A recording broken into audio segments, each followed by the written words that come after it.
Ito ay rated SPG. Striktong patnubay at gabay ng magulang ang kailangan. Maaaring may masiselang tema, lengguwahe, karahasan, sexual, horror o droga na hindi angkop sa mga bata. Nahanap na nga ni Tata ang pagmamahal nga ng isang ama dito nga kay Sir Gov, nang dahil na nga rin ay nagiging close na nga sila dahil ito ngang si Tata ay madalas ngang nag-overtime sa opisina, kaya naman nga't madalas ngang makausap nga itong si Sir Gov. Ang sabi naman nga nito ni Sir Gov ay hindi nga raw siya naging mabuting ama dahil na nga rin ay pinabayaan nga niya ang kanyang babaeng anak.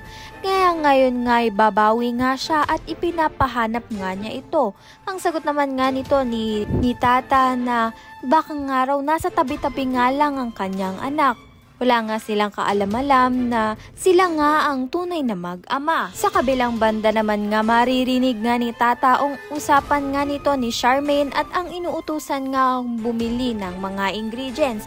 Maririnig nga ni Tata na dinadagdagan at minamahalan nga ni Charmaine ng mga food cost nga upang makakuha nga sila ng porsyento at hati nga raw sila ni Vivian. Kaya naman nga't nang marinig nga nito ni Tata ay sinumbong niya nga agad sa kanyang ama na si Sir Gov at ito nga ay agad-agad ngang pupuntahan ni Sir Gov at ni Margaret ito ngang si Charmaine at si Venice upang patalsikin nga sa opisina nga nila nang dahil na nga rin sa mali nga ang ginagawa nga nito ni Charmaine. May nga dito ito ngang si Venice nang dahil na siya nga ang pumirma nga sa food cost nga na ginawa nga nito ni Charmaine.